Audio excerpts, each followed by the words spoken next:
Hi అండి. అందరికీ నమస్కారం. Welcome back to my channel. ఈ వీడియోలో ఆంధ్రప్రదేశ్ రాష్ట్ర ప్రభుత్వ పెన్షనర్లకు నవంబర్ నెల పే స్లిప్‌లో గమనించవలసిన మార్పులు ఇవే అండి.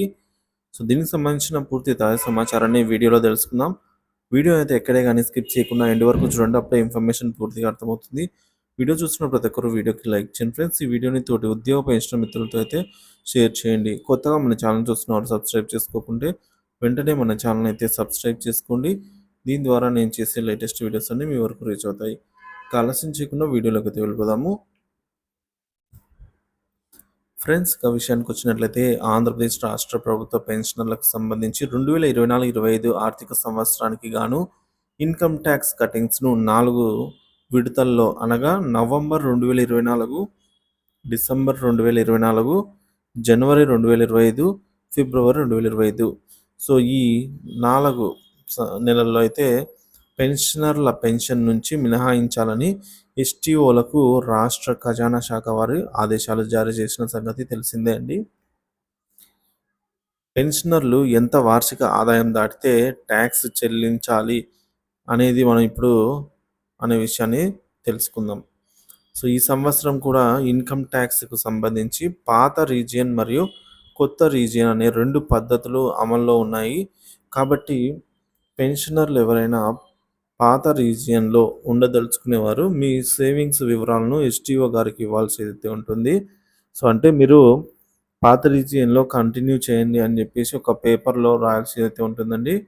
ఇన్కమ్ ట్యాక్స్ కటింగ్స్‌ను ఓల్డ్ రీజియన్‌లో మాత్రం 5,00,000 వరకు మాత్రమే ఉంటుందన్నమాట. 5,00,000 దాటితే ఈ ట్యాక్స్ పరిధిలోకి వస్తారు. అదే న్యూ రీజియన్, కొత్త రీజియన్‌లో అయితే 7,75,000 వరకు కూడా మీకు ట్యాక్స్ పరిధిలోకి రారు. ట్యాక్స్ అయితే కట్ అవ్వదు. సో, ఏదైతే 7,75,000 గాని, 5,00,000 గాని ఉందో అది మీ యొక్క పెన్షన్ మాత్రమే కాదండి. సో, మీ పెన్షను అలాగే ఒకవేళ అదర్ సోర్సెస్ నుంచి లైక్ బ్యాంక్ నుంచి వచ్చే ఇంట్రెస్ట్ గాని, లేదా ఎఫ్‌డి నుంచి వచ్చే ఇంట్రెస్ట్ గాని, లేదంటే ఇల్లులు ఉన్నట్టయితే బాడిగలైతే అయినవి ఇవన్నీ ఇతర ఆదాయాలన్నీ కలుపుకొని 7.75 లక్షలను దాటితే గనక ట్యాక్స్ పరిధిలోకి వచ్చినట్టే అన్నమాట. సో, ఎవరు రిటర్న్స్ ఫైల్ చేయాలనే విషయాన్ని చూసుకున్నట్లయితే మన మిత్రులు కొంతమంది ఎవరెవరు ఐటీ రిటర్న్స్ ఫైల్ చేయాలని అయితే కామెంట్ సెక్షన్‌లో అడుగుతున్నారు. సో, దానికి సమాధానంగా చూసినట్లయితే రూ. 3,00,000 యాన్యువల్ ఇన్కమ్ దాటిన ప్రతి ఒక్కరు కూడా ఐటీ రిటర్న్స్‌ను దాఖలు చేయాల్సి అయితే ఉంటుందన్నమాట. తప్పకుండా ఫైల్ చేయాలి. సో, కానీ ఏ న్యూ రీజియన్ ప్రకారంగా 7.75 లక్షలు దాటితేనే ట్యాక్స్ పరిధిలోకి వస్తారు. మనము 3,00,000 దాటితే ఐటీ రిటర్న్స్‌నైతే తప్పక ఫైల్ చేయాల్సి ఉంటుంది. సో, 3,00,000 దాటిన వారు ఐటీ రిటర్న్స్ ఫైల్ చేయడం ద్వారా ట్యాక్స్ అయితే ఏమీ పడదు. ట్యాక్స్ పరిధిలోకి అయితే రారు. సో, 7,75,000 దాటిన వారికి మాత్రమే ట్యాక్స్ పరిధిలోకి వస్తారు. వారికి మాత్రమే ట్యాక్స్ అనేది పడుతుంది. సో, ఇక పే స్లిప్‌లో గమనించదగ్గ మార్పులు ఏంటి? నవంబర్ నెలకు సంబంధించి అనే విషయానికి వచ్చినట్లయితే, సో, ఇక్కడ మనము క్లియర్‌గా చూస్తున్నామండి. సో, 2024-25 ఆర్థిక సంవత్సరానికి గాను ఇన్కమ్ ట్యాక్స్ కట్టింగ్స్ అంటే ట్యాక్స్ కటింగ్ ఎవరైతే పెన్షనర్లు ఆహ్, ఇన్కమ్ ట్యాక్స్ పరిధిలోకి వస్తారో వారందరూ గూడా చెక్ చేసుకోవాల్సిన అంశం ఏందంటే, సో, 4 విడతలు అంటే 4 నెలల్లో కాబట్టి నవంబర్ నెల కాబట్టి మీ యొక్క డిడక్షన్స్‌లో ఈ యొక్క income tax cutting first instalment అని జెప్పేసి రావడం జరుగుతుంది. ఎక్స్‌ట్రాగా మనకు ఈ అమౌంట్ అయితే డిడక్షన్‌లో యాడ్ అవుతుందన్నమాట. ఈ ట్యాక్స్ అనే అమౌంటు. సో, ఎక్స్‌ట్రాగా ఇదైతే మీరు మీ యొక్క పే స్లిప్‌లో క్లియర్‌గా గమనించాలి.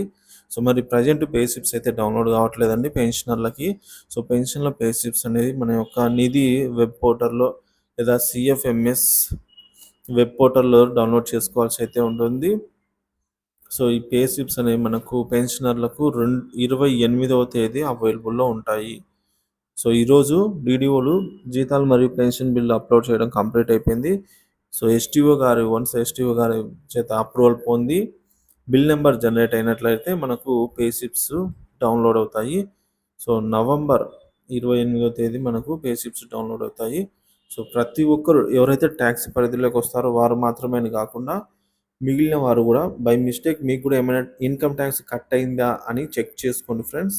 డిడక్షన్స్‌లో నవంబర్ నెల పే స్లిప్‌లో మీకు మొదటి విడత ఇన్‌కమ్ ట్యాక్స్ 2024, 25కు సంబంధించి ఆర్థిక సంవత్సరానికి సంబంధించి ఇన్‌కమ్ ట్యాక్స్ అనేది బై మిస్టేక్ మీకు కూడా ఏమైనా కట్ అయిందా? లేదంటే ఇన్‌కమ్ ట్యాక్స్ పరిధిలోకి వచ్చేవారు మీకు ఎంత కట్ అయింది? ఏమైనా చేంజెస్ ఉన్నట్లయితే మీరు మళ్ళీ మీ యొక్క డీడీఓ సో కాంటాక్ట్ అయ్యి మళ్ళీ మీరు మార్పు కోరుతూ మార్పు చేపించుకొని మళ్ళీ అప్లోడ్ అయితే రీసబ్మిట్ చేసుకోవచ్చు బిల్లు. సో మళ్ళీ అది ఎస్టీఓ గారి దగ్గరికి వెళ్తుంది. తర్వాత అప్రూవల్ అయితే సో బిల్ నెంబర్ జనరేట్ అవుతుంది. తర్వాత waiting for fund clearance or bill not approval stage. తర్వాత మనకు ఈ కుబేరు తర్వాత క్రెడిట్ అవ్వడం జరుగుతుంది. ఇదంతా ప్రాసెస్. సో ఇప్పట్లాగే ఈ నెల కూడా 1వ తేదీన పెన్షన్లు జమ కావడానికి అన్ని ప్రయత్నాలైతే చేయడం జరుగుతుందండి. సో ఇది ఫ్రెండ్స్ వీడియో నచ్చినట్లయితే లైక్ చేయండి, షేర్ చేయండి. Thank you for watching this video.